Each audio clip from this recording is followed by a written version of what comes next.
Dans ce tutoriel, nous allons vous accompagner étape par étape pour créer votre compte Stancer et commencer à accepter des paiements facilement et en toute sécurité. Cliquez sur « Démarrer » pour commencer votre inscription. Renseignez votre adresse email et choisissez un mot de passe sécurisé. Une fois les champs complétés, cliquez sur « Créer mon compte ». Un email de confirmation vous est alors envoyé afin de sécuriser votre inscription. Si vous ne le trouvez pas, pensez à vérifier vos spams ou courriers indésirables.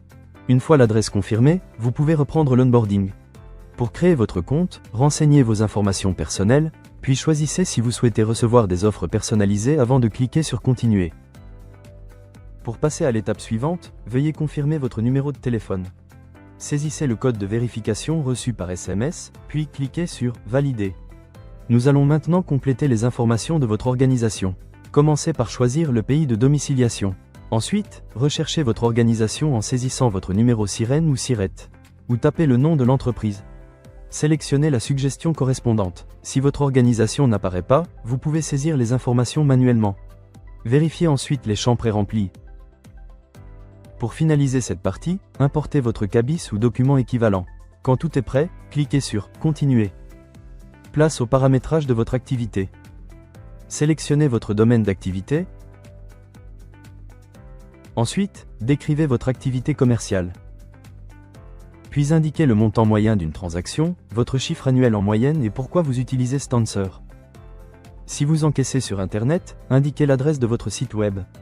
Enregistrez vos informations plus tard ou cliquez sur « Continuer ». Nous passons maintenant à la structure de l'organisation. Dans « À propos de vous », complétez vos informations personnelles. Ici, complétez également votre NIF, numéro d'identification fiscale, puis importez votre pièce d'identité en cours de validité, carte d'identité recto verso ou passeport. Sélectionnez les fichiers à transférer, puis validez.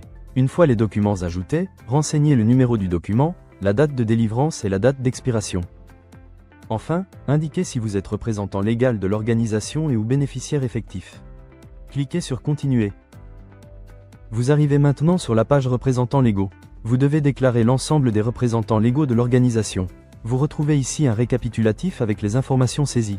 Pour en ajouter un, cliquez sur « Ajouter un autre représentant ». Choisissez s'il s'agit d'une personne physique ou d'une personne morale, puis complétez les autres champs. Une fois terminé, validez pour revenir à la liste. Avant de continuer, cochez l'attestation confirmant que tous les représentants légaux et les bénéficiaires effectifs ont bien été déclarés en tant que représentants. Stancer vous demande ensuite de déclarer les bénéficiaires effectifs, les personnes qui détiennent directement ou indirectement plus de 25% du capital ou des droits de vote, ou qui exercent un pouvoir de contrôle. Pour chaque bénéficiaire, indiquez le pourcentage de capital et de droits de vote, et cochez si la personne possède un pouvoir de contrôle. Ajoutez d'autres bénéficiaires si besoin, cochez l'attestation, puis cliquez sur « Continuer ». Renseignez maintenant l'IBAN du compte bancaire qui recevra les paiements, et ajoutez le document justificatif en format PDF uniquement. Vérifiez que le compte est bien celui de l'organisation, puis cliquez sur « Continuer ». Vous arrivez sur la page justificatif. Importez les documents demandés en vérifiant qu'ils sont en cours de validité et que les noms, prénoms correspondent exactement à ceux des pièces d'identité. Continuez. Dernière étape, la signature du contrat. Téléchargez d'abord le contrat de service de paiement pour le consulter. Une fois les documents consultés, il suffit de valider les différentes confirmations, puis de cliquer sur « Continuer ». Vous passez maintenant à la signature qualifiée. Préparez une pièce d'identité originale et physique, assurez-vous d'avoir une bonne luminosité et évitez lunettes ou chapeau. Pour démarrer la vérification, vous avez deux options. Scannez le QR code avec votre téléphone, ou demandez un lien par SMS en renseignant votre numéro. Une fois lancé, suivez le parcours sur votre mobile. Pour notre exemple, nous allons utiliser la méthode du QR code. Commencez par scanner le QR code avec votre téléphone. Vous êtes redirigé vers le parcours de vérification sur votre téléphone. Sélectionnez le pays émetteur de votre document, puis choisissez le type de pièce d'identité que vous souhaitez utiliser. Autorisez ensuite l'accès à votre appareil photo afin de pouvoir prendre les photos nécessaires. Avant de continuer, assurez-vous que le document est totalement lisible.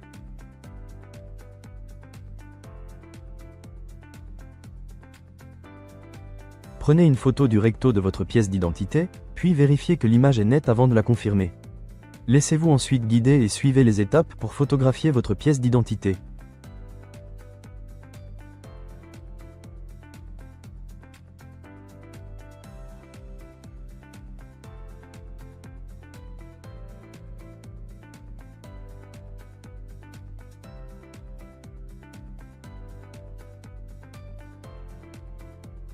Vérifiez les détails du document et confirmez si tout est OK. Une fois votre pièce d'identité validée, la vérification se poursuit avec un selfie de sécurité. Suivez simplement les instructions pour enregistrer votre selfie. Positionnez votre visage dans le cadre et regardez directement l'appareil photo. Il pourra vous être demandé de rapprocher votre téléphone. Continuez ensuite à vous laisser guider par les instructions affichées à l'écran. Une fois la capture terminée, vérifiez que votre visage est bien visible, puis confirmez le selfie. La vérification se poursuit ensuite avec le partage de votre localisation. Autorisez l'accès à votre position afin de finaliser le processus de vérification. La dernière étape consiste à finaliser votre signature électronique. Sur votre téléphone, commencez par consulter le contrat qui vous est présenté. Après en avoir pris connaissance, acceptez les conditions, puis cliquez sur Continuer. Un code de confirmation à usage unique vous est ensuite envoyé par SMS. Saisissez ce code afin de valider la signature du document. Une fois cette étape complétée, la vérification de votre identité est en cours de traitement. Votre signature est maintenant enregistrée et votre dossier sera examiné par nos équipes. Vous serez informé dès que votre compte sera entièrement validé.